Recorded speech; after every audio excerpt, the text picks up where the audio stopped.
हर खबर से रहिए बाखबर। सब्सक्राइब कीजिए News 24 के YouTube चैनल को। हर ताजा वीडियो की अपडेट के लिए दबाना ना भूलिए बेल आइकॉन। नमस्कार, आपके साथ मैं हूं साक्षी जोशी और आप देख रहे हैं 5 की पंचायत। 5 की पंचायत में आज विषय आरक्षण का। आप सोच रहे होंगे कि हर थोड़े समय पे जब भी कोई आंदोलन हमें किसी राज्य में देखने को मिलता है तो बहस छिड़ती है, लेकिन उसका कोई निष्कर्ष निकल कर नहीं आता। जो विरोधी होते हैं वो उसका विरोध करता है, जो समर्थक होते हैं वो उसके समर्थन में हमेशा बोलते रहते हैं, लेकिन उसके बाद भी फिर किसी राज्य में हमें दिखाई देता है दोबारा से आंदोलन हो जाता है। इस बार अगर कोई झेल रहा है आरक्षण की वजह से, कोई परेशान हो रहा है तो वो है महाराष्ट्र। तो आज हमारा सवाल यही है कि आखिर आरक्षण के नाम पर आम आदमी की जिंदगी ठप क्यों और आरक्षण का आधार गरीबी क्यों नहीं है। इस पर बात करने के लिए हमारे साथ अशोक भारती जी हैं नागडोर की तरफ से, जो कि आरक्षण के समर्थक हैं, अरुण पांडे जी जो कि आरक्षण विरोधी हैं। दोनों को मैंने एक साथ खड़ा कर दिया है। अभी देखते हैं कि इनके समर्थन और विरोध में क्या क्या स्वर निकल कर आते हैं। महाराष्ट्र में है बीजेपी की सरकार, बीजेपी की तरफ से उनके प्रवक्ता नवीन कुमार जिंदल जी हमारे साथ हैं। सबसे पहले अरुण पांडे जी, आप ये बताइए कि आरक्षण जिसकी आवाज इस वक्त हमें महाराष्ट्र में सुनने को मिल रही है, क्यों जायज नहीं है आपके हिसाब से? सबसे पहले तो साक्षी जी दो चीज़ें हमें समझनी पड़ेगी कि आरक्षण अचानक से, आप देख रही होंगी आरक्षण की जो आग है अचानक 2-3 साल से ही भड़क उठी है। तो ये कहीं ना कहीं इंडिकेट करती है कि कहीं ये पॉलिटिकल स्टंट तो नहीं है 2019 के लिए।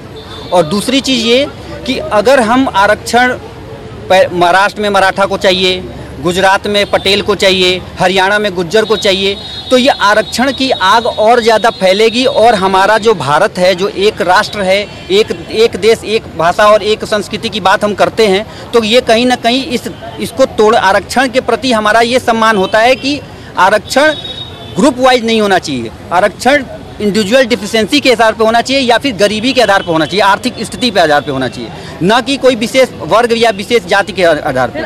हर आदमी गरीबी रहना चाहेगा फिर नहीं, तो इसका एक मूल्यांकन होना चाहिए। जैसे कि आजकल जैसे बीपीएल हम बोलते हैं कि गरीब आदमी है, बिलो पॉवर्टी लाइन के ऊपर नीचे है, तो उसको बहुत सारी सुविधाएं सरकार देती है। तो इसको आधार मानकर हम क्यों नहीं आरक्षण लागू कर सकते हैं? इसको आधार मानकर क्यों नहीं आरक्षण लागू कर सकते? मराठा में जो 33% उनकी वहाँ पे पॉपुलेशन है, लेकिन कह रहे हैं कि ना ही वो सोशली बैकवर्ड है ना ही वो इकोनॉमिकली बैकवर्ड है। तो किस बात का जो आरक्षण मांग रहे हैं? हर आदमी आरक्षण ही मांगता रहेगा क्या यहाँ पे?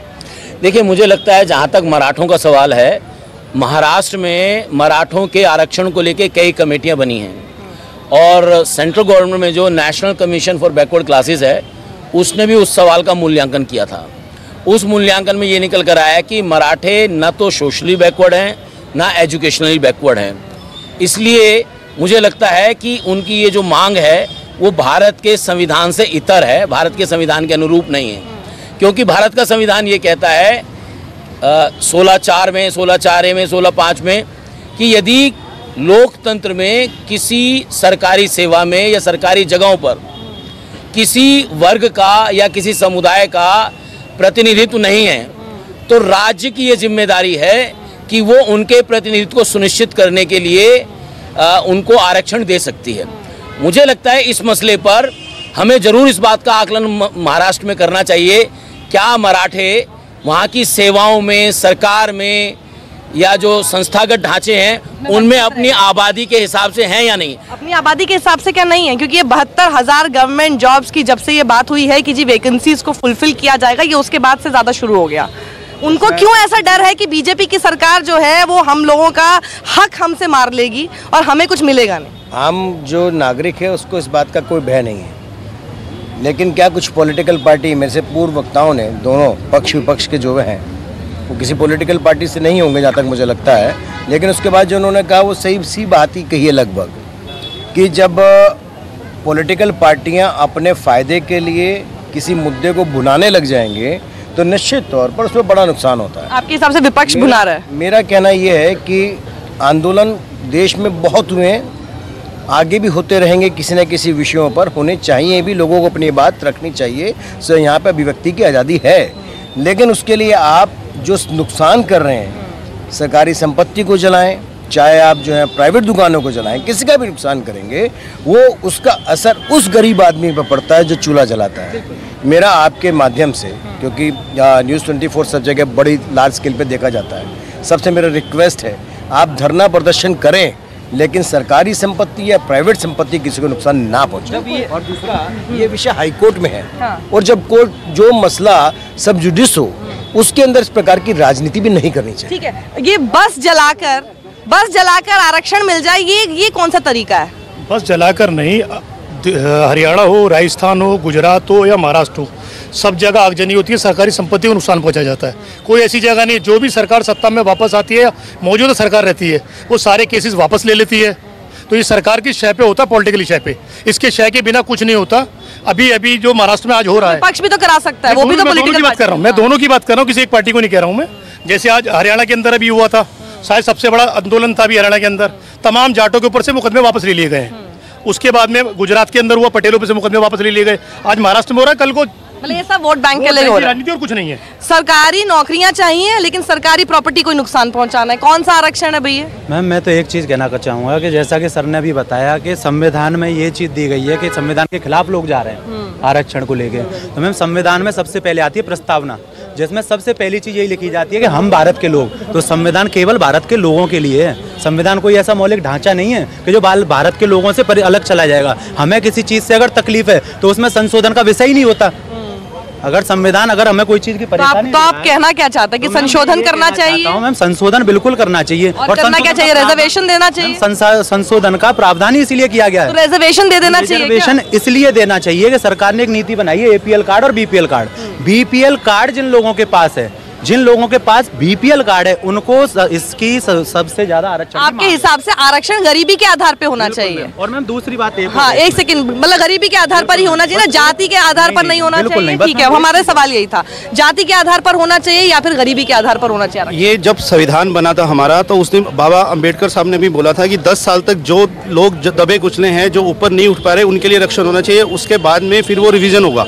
अब क्या है कि सभी पॉलिटिकल पार्टियां, चाहे वो बीजेपी हो, कांग्रेस हो, किसी कम करने की बात करती है, वो फिर विरोधी हो जाती है। किसी में इतनी हिम्मत नहीं है वोट पॉलिटिक्स से कि वो आरक्षण के मुद्दे को छेड़ा। बिहार में देखो ना, आरएसएस ने थोड़ा सा मुद्दा उठाया था तो बीजेपी हार गई। आज कोई भी पॉलिटिकल पार्टी कुछ भी बोले तो वो आर्थिक आधार पर आरक्षण, जितने भी ये वोट बैंक है 50% जो आरक्षण दिया हुआ है जातिवाद पे, वो कभी हिंदुस्तान में बंद नहीं हो सकता जब तक ये वोट बैंक की पॉलिटिक्स। बाबा साहब अम्बेडकर ने 10 साल के लिए उसको रखा था और फिर सोचा था कि इसको रिवीजन होगा। ये रिवीजन के नाम पर तो ऐसा लग रहा है कि किसी भी पॉलिटिकल पार्टी में जो भी सरकार में आती है, उसकी हिम्मत ही नहीं है कि उसको हटा सके। जैसे हटाएगी, वोट बैंक पॉलिटिक्स आपकी अफेक्ट हो जाएगी। देखिए साक्षी जी, मैं एक तो जो भाई साहब ने कहा है, मैं बड़ा स्पष्टता से बताना चाहता हूँ कि उनको थोड़ी सी पढ़ाई लिखाई और करनी चाहिए। इसलिए करनी चाहिए क्योंकि संविधान में जिस आरक्षण की बात की गई है, जिस आरक्षण की वो बात कर रहे हैं, वो डॉक्टर अंबेडकर ने इलेक्शन में, विधानसभा में और पार्लियामेंट में जो आरक्षण है अनुसूचित जाति जनजाति के लिए, उसके लिए 10 साल की बात की थी।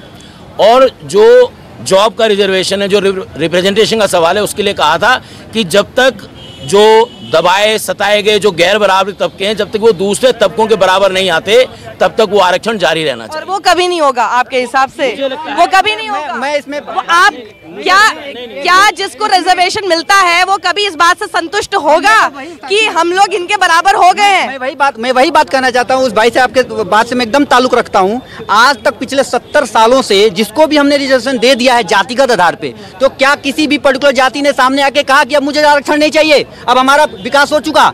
ये न कहा है न कहेगा। तो क्या मैं हमारे बड़े भाई साहब अशोक भारती साहब से पूछना चाहता हूं, तो क्या ये इनका मानना है कि महाराष्ट्र में मराठा, गुजरात में पटेल और हरियाणा में गुज्जर उसी तरह के सोसाइटी से आते हैं जिस तरह की सोसाइटी से SC ST आते हैं? क्या उनका डिप्राइवेशन उसी तरह से है जो SC ST का पूरे देश में है?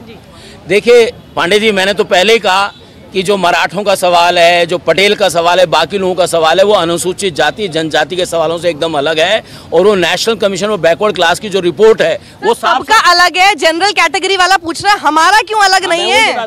हम लोग को कहाँ छोड़ दिया आपने? मैं ये कहता हूँ कि जो लोग BPL की और APL की गरीबों की चिंता करते हैं, इस देश में जो 52% सोशली एजुकेशनल बैकवर्ड क्लासेज हैं जिसको मंडल कमीशन ने तय किया, उनको केवल 27% आरक्षण है।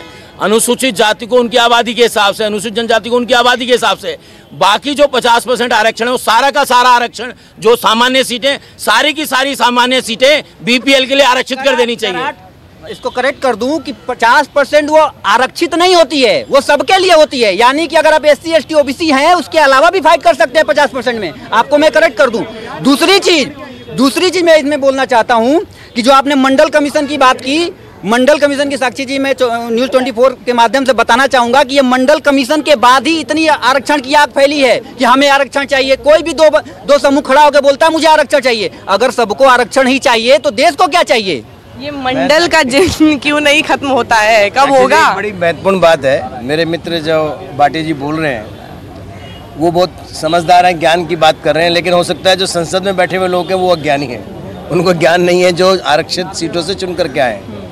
संविधान में ऐसा जो संविधान की व्याख्या अगर किसी भी बड़े चैनल पर, नेशनल चैनल पर आप कर रहे हो, चाहे छोटे पे भी करें, तो आपको सही करनी चाहिए। नहीं आता तो नहीं करनी चाहिए। संविधान में कहीं ऐसा जिक्र नहीं है कि किसको कितनी बार देंगे, कहाँ देंगे, कब तक देंगे, इस प्रकार की कोई व्याख्या ही नहीं है।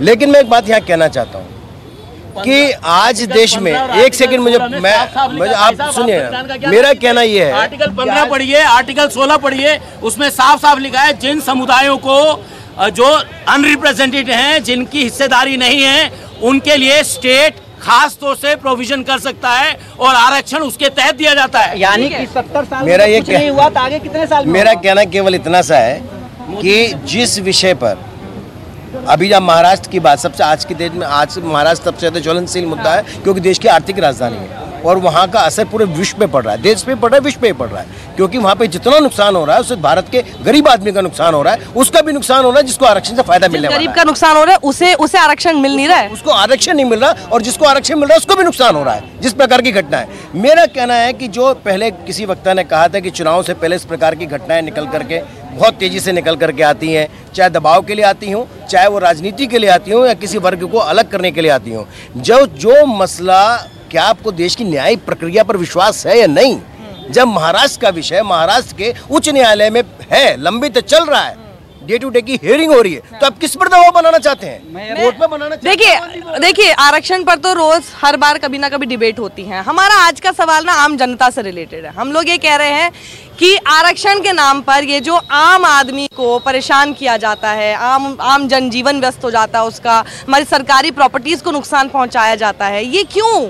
आरक्षण कैसे मिल जाएगा ये सब कुछ करके कि आप जी खड़े होकर बस जला दो? मैम सीधी सी बात है कि आरक्षण के मुद्दे पर हमारे देश में जितनी भी नेशनल पार्टियां हैं उनके दो स्टैंड हैं, एक पर्दे के पीछे और एक बाहर। वो भी चाहते हैं कि आर्थिक आधार पे ही आरक्षण को आगे बढ़ाया जाए।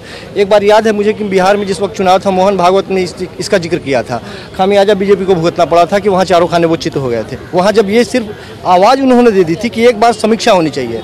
आरक्षण लेने वाले लोगों के साथ प्रॉब्लम यह है कि वो जब उनको उनके जाति से इंगित किया जाता है, उनको यदि सूचित किया जाता है, उनको बहुत परेशानी होती है और उसी जाति को वो छोड़ना नहीं चाहते हैं और उसी के आधार पर उनको आरक्षण की सुविधा मिलनी चाहिए होती है। ये कहते हैं कि जाति के नाम पर क्यों ये देश चल रहा है? जाति के नाम पर तो यहाँ पर आरक्षण मिलता है, कहीं वो कभी उस पर पूर्ण विराम नहीं लग रहा है। आपके हिसाब से जाति के आधार पर होना चाहिए आरक्षण या फिर गरीबी के आधार पर? गरीबी के आधार पर होना चाहिए मैम, जाति के आधार पर तो नहीं होना चाहिए। बिल्कुल ठीक बात है, गरीबी के आधार पर होना चाहिए। गरीबी के आधार पर। अशोक भारती जी, ये इस पर कभी पूर्ण विराम लगेगा? इस पर कभी तो लगना चाहिए, कभी तो जिसको आरक्षण मिल रहा है वो जो इन्होंने बात बोली कि कभी तो कहे हाँ भैया हम अब पूरी तरह से इतने सक्षम हो गए हैं कि अब हमारा बच्चा जो है वो भी बिना आरक्षण के क्रॉस कर सकता है, कोई भी एग्जाम पास कर सकता है, कहीं पर भी प्रमोशन ले सकता है, वो इतना टैलेंटेड हो गया है। आप अपने टैलेंट को हमेशा क्यों कम करके आंक रहे हैं? नहीं, मैं आपकी बात से पूरी तरह सहमत हूं कि देश के अनुसूचित जाति जनजाति के ऐसे लोग जिनको ये लगता है कि वो समाज में बराबरी से टिक सकते हैं, उनको स्वेच्छा के आधार पर आरक्षण छोड़ना चाहिए। तो स्वेच्छा पे क्यों होना चाहिए? फिर इसमें तो पहल आप लोगों को भी करानी चाहिए ना। स्वेच्छा का क्यों हम ये इस्तेमाल करें? ये तो आप ऐसे कह रहे हैं कि जैसे मोदी जी ने कहा कि भैया स्वेच्छा पर आप अपने LPG सब्सिडी छोड़ दीजिए, ऐसा थोड़ा ही होता है कि वो अपना आरक्षण छोड़ देंगे। तो मानना साक्षी जी ये है कि भारती साहब बहुत विद्वान हैं, यहाँ से अपील कर दें कि कृपया करके जो भी आरक्षण, रुकिए मेरी बात तो कंप्लीट हो। नहीं, आप किसके लिए कर रहे हैं? क्योंकि आप मराठियों के आरक्षण के लिए आपको प्रॉब्लम है, यहाँ पर आरक्षण मांग रहे हैं। मुझे नहीं बोलने में आरक्षण तो नहीं जाने जाते हैं सदियों से, वो हमारे पर लिंचिंग का आरोप लगा रहे हैं। एक सेकंड, क्या डिबेट आरक्षण के आधार पर तो नहीं करना चाहिए? या मैं सबको पूरा इक्वल मौका दूं? 33.33%। इक्वल मौका दीजिए। मैं कहना चाहता हूँ कि भारती जी बहुत विद्वान हैं, जिस आरक्षण की बात कर रहे हैं, इनको भी ऐसे विद्वानों को सामने आना चाहिए और कहना चाहिए बहुत हो गया, 70 साल से हम आरक्षण ले रहे हैं, अब हमारे किसी भी लड़के या नाती पोते को नहीं चाहिए। आप आरक्षण विरोधी के तौर पर क्यों नहीं आते हैं? देखिए, मैं तो ये कहना चाहता हूँ, मैं इस देश के समाज से, इस देश की सरकार से और इस देश के तमाम लोगों से निवेदन करना चाहता हूँ कि हमको इस देश में जो जात के आधार पर भेदभाव है उसको तुरंत खत्म करना चाहिए। साथ के साथ जो स्कूल हैं, कॉलेज हैं, सेवाएं हैं, नौकरी हैं, इनमें और ज्यादा से ज्यादा रोजगार के अवसर पैदा करने चाहिए, जिससे कि आरक्षण का कोई मुद्दा ही ना बचे। ठीक है, वो अब काम करना पड़ेगा सरकार को। जी देखिए, महाराष्ट्र में अभी जो आग इतनी बढ़ी है, वो इसलिए बढ़ी क्योंकि उनको इतना डर हो गया कि ये जो 72,000 गवर्नमेंट जॉब्स की ये जो वैकेंसीज अभी भरी जाएंगी, ये क्या होगा, जो हम जो 33% जो पॉपुलेशन है, हम में से आधी पॉपुलेशन ऐसी है जो कि रिजर्व्ड है, जो कि ओबीसी में आती है, हम लोगों को नहीं मिलेगा। ये है डर। महाराष्ट्र सरकार में डोमिसाइल सिस्टम है, हर एक राज्यों में है, महाराष्ट्र सरकार में भी है। जो महाराष्ट्र का रहने वाला हो, चाहे वो मराठी हो चाहे वो नॉन मराठी हो, लेकिन महाराष्ट्र का रहने वाला हो, जिसने जन्म लिया है, उसका अधिकार है सर्विस पे। तो वहाँ इस प्रकार की बातें नहीं आनी चाहिए, ये तो राजनीतिक विषय है। आज चुनाव में भी उनको ये डर है कि जिनको जो ओबीसी की कैटेगरी में वो लोग ज्यादा आगे ले जाएंगे ना, हम लोगों को नहीं मिलेगा। बात ये है, वो भी तो महाराष्ट्र के मराठी हैं। आप फिर मतलब उसमें ये बात हो गई कि जी वो दूसरा मराठी है, मैं अभी दूसरा मराठी हूँ, लेकिन उसको ज्यादा हक है, मुझे कम है। की बात करो तो मराठा में कौन? मेरा ये कहना है कि इस विषय में, आज के विषय में, इसी विषय पर किसको क्या तय करना है, उच्च न्यायालय महाराष्ट्र का तय करने वाला है, फैसला देने वाला। सबको मालूम है कितने समय से हियरिंग चल रही है। आप ही इंतजार करो। सब जुडिस मामला है, उस पर कोई एक पॉलिटिकल पार्टी या फिर सभी पॉलिटिकल पार्टी जल्दी से निर्णय नहीं ले सकती। सड़कों पे हो रहा है, उसका समर्थन कर रहे हैं। मैंने सबसे पहले कहा कि सड़कों पर कोई भी आंदोलन होने चाहिए, खूब करें आंदोलन। आंदोलन का बसेस जलाने वाले आंदोलन का स्वरूप नहीं होना चाहिए वो जिसमें आप सरकारी या प्राइवेट संपत्ति को नुकसान पहुंचा रहे हैं। आप उसके खिलाफ है? ये इसको नहीं होना चाहिए। मैं कह रहा हूं, इससे हर एक गरीब आदमी का नुकसान। सरकारें ही करती हैं ऐसे कि जो लोग पकड़े जाते पहले हिरासत में लिए जाते, बाद में उन लोगों को ही छोड़ देती है। उन लोगों के खिलाफ जाना नहीं चाहती। Vote bank politics. किसी ने कहा कि गुजरात में, हरियाणा में केस वापस ले लिए। मेरे मित्र केस किसी के वापस ही नहीं हुए, जो नहीं हुए केस चल रहे हैं। मेरी बात सुन लीजिए, 554 लोगों पे से बलात्कार तक के मुकदमे वापस हुए हरियाणा में से। हरियाणा में दो तरह के केस हैं, एक आरक्षण की बात कर रहे हैं, एक दूसरी की बात कर रहे हैं, दोनों में बड़ा अंतर है। मैं भाई साहब जाट आरक्षण की बात कर रहा हूँ, जिसके अंदर 15 दिन तक आग लगी रही हरियाणा के अंदर। दिल्ली की नहर का पानी बंद कर दिया गया, मैं उसकी बात कर रहा हूँ। जैसा कि अभी उत्तर प्रदेश में जिसमें कहा ना 250 केस वापस लिए गए, उत्तर प्रदेश में भी वो आरक्षण वाले आग के केस नहीं थे, वो छोटे बच्चे थे जिनके ऊपर केस लगे। उनका आप एजुकेशन भविष्य खराब करेंगे क्या? 12वीं क्लास में पढ़ने वाला बच्चा भीड़ में निकल करके आया है, भीड़ तंत्र में शामिल होके, और जब नाम लिखेगा सबके लिखेगा, उसका भविष्य खराब। निर्भया वाला भी, निर्भया के केस में भी नाबालिग था लड़का। तो क्या जाना चाहते हैं? जो देंगे आप उसको मॉब में कोई भी बलात्कार की घटना में ऐसे बच्चों का भविष्य नहीं, बच्चों का भविष्य हरियाणा में भी हुआ सर। बच्चे अगर जब बलात्कार पे डिबेट करेंगे तब। एक बात बताइए, आम जनता को क्या लगता है? लोगों को लगता है कि ऐसी जो आरक्षण की जो आग भड़काई जाती है ना अलग अलग राज्यों में, ये इलेक्शन को ध्यान में रख के भड़काई जाती है। अभी जो भड़की हुई है, क्या लगता है आपको कि ये विपक्ष ने भड़काई है या फिर ये नेचुरली हुए? सारे नेता लोग मिलके भड़काते हैं पब्लिक को। जाति पे आरक्षण होना नहीं चाहिए। आरक्षण सिर्फ गरीब आदमी को देख के जो उसके लायक है उसको आरक्षण मिलना चाहिए। नाम क्या आपका? सुजीत तिवारी। ठीक है, अब ये सुजीत तिवारी जी हैं, जरूरी है कि तिवारी हैं तो ये अमीर होंगे या ये एजुकेशनली फॉरवर्ड होंगे? ये गरीब हो सकते हैं ना तिवारी जी? यही मैं बताइए सर, हो सकते कि नहीं हो सकते? तिवारी जी गरीब हो सकते हैं ना? मैंने तो इनको इनके बच्चों को आरक्षण क्यों ना मिले? मैं तो साक्षी जी वही कह रहा, मैंने तो साक्षी जी ये कहा। ये मान लीजिए कि तिवारी नाम है तो भैया ये तो इकोनॉमिकली आगे होगा, और ये तो बैकवर्ड हो ही नहीं सकता। ये तो बुद्धि के विधाता है। साक्षी जी देखिए, मैं तो ये कह रहा हूँ, जो सामान्य सीटें हैं 50%, उन सारी की सारी सामान्य सीटों को जात के आधार को छोड़ के केवल गरीबी के आधार पे बीपीएल वालों को दे। अच्छी बात अभी बोल रहे हैं, पर फिर अशोक भारती जी फिर नहीं, आप ये कहिए कि 100% सीटों में जाति को हटा के आर्थिक स्थिति पे करो। ये तो मैं नहीं कह सकता। मेरा मानना ये है, अगर आप ये चाहते हैं तो इस देश में जितनी भी स्थान हैं, हर जाति को उसके हिसाब से हिस्सेदारी दे दीजिए। जिसकी बांट रहे हैं आप, तो बांट रहे हैं देश को सर, आप देश को बांट रहे हैं। नहीं, मैं देश नहीं बांट रहा, हम एक सेकेंड, व्यक्ति को न्याय दे। एक सेकेंड, ये नेता, एक सेकेंड, जब नेता लोग आपके पास आते हैं और अगर जाति के आधार पर काम करने की कोशिश करते हैं या फिर वोट मांगने की कोशिश करते हैं, आप लोगों को दिक्कत होती है कि भाई जात के नाम पर क्यों कर रहे हो? बिल्कुल होती है मैम। जाति से प्रॉब्लम है? बिल्कुल प्रॉब्लम है। जाति से प्रॉब्लम है? क्या आप चाहते हैं कि आप अपनी जाति आगे रखें या फिर आप लोगों का भविष्य आगे सुधरे इस आधार पर कि आपको क्या मिल रहा है सरकार से? रिश्तेदारी से बनते हैं। जाति से सब लोग त्रस्त है सर। देखिए, सब लोग जाति से त्रस्त हैं और आज की बात यह है कि सिर्फ देखिए, आप चाहे समर्थन कर रहे हैं लेकिन जिनको नहीं मिल रहा आरक्षण वो ये कह रहे हैं कि ठीक है, हमने कितने साल तक दिया, महसूस किया कि भैया इतने सालों तक इनको दबाया गया, लेकिन अब तो कम से कम एक तो लेवल प्लेइंग फील्ड कभी तो आएगी, कभी तो पूर्ण विराम लगेगा। मैं वही कह रहा हूँ कि इस देश में हमको ये समझना है कि रोजगार के अवसर कम हैं, शिक्षा के अवसर कम हैं, सरकारें फेल हो रही हैं, इसलिए आरक्षण के मुद्दे पे लड़ाना चाहिए। भटकाने की बात नहीं है। सरकारें अगर, एक सेकेंड, सरकारें अगर इस तरह की सुविधा दे देगी कि हर आदमी इतना सक्षम हो जाए कि उसका बच्चा अच्छी एजुकेशन भी ले पा रहा है, तो उसको आरक्षण क्यों चाहिए गवर्नमेंट जॉब्स में? फिर उसको प्रमोशन में क्यों चाहिए आरक्षण जब वो उस तरह से पढ़ के निकलेगा? जी मेरे ख्याल से कई तरह की बातें कर रहे हैं। उनको ये नहीं पता कि वो किस ट्रैक पे चले। भीड़ के हिसाब से उनको लगा इनकी बात अच्छी लगी तो इनकी बात बोली, उनकी बात अच्छी लगी तो उनकी बात बोली।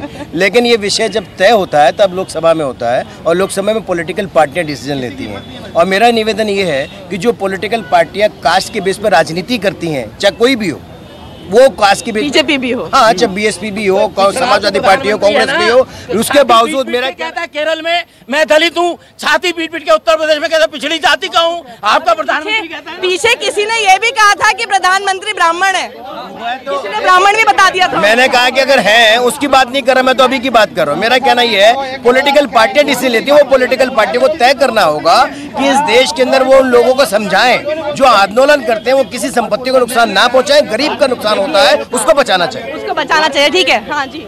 मैं ये कहना चाहता हूँ, अभी सर ने भी बहुत अच्छी बात कही कि ये सब कुछ संसद में तय होगा, पॉलिटिकल होगा। तो मेरे को बताइए, आर्थिक आधार पे होना चाहिए। इससे पहले कांग्रेस थी, अगर आप सच्चर कमेटी को देखें तो उसमें सिर्फ सबसे ज्यादा बुरा मुसलमानों का हाल है, तो उनको क्यों नहीं दिया जाता? सच्चर कमेटी को क्यों नहीं लागू किया जाता? सच्चर कमेटी तो किसी आम आदमी की नहीं थी ना, वो तो एक गवर्नमेंट की बॉडी थी, उन्होंने लाके दिया, उन्होंने बताया कि सिर्फ 2% रह गए हैं मुसलमान। मतलब ये बेसिकली इस पूरे ढांचे को कोई टच करेगा नहीं संविधान में, क्योंकि कर दिया तो आप अगर आरक्षण को हटा देंगे तो आप दलित विरोधी, ओबीसी विरोधी, जितने सबके विरोधी हो जाएंगे। दिक्कत सारी ये है।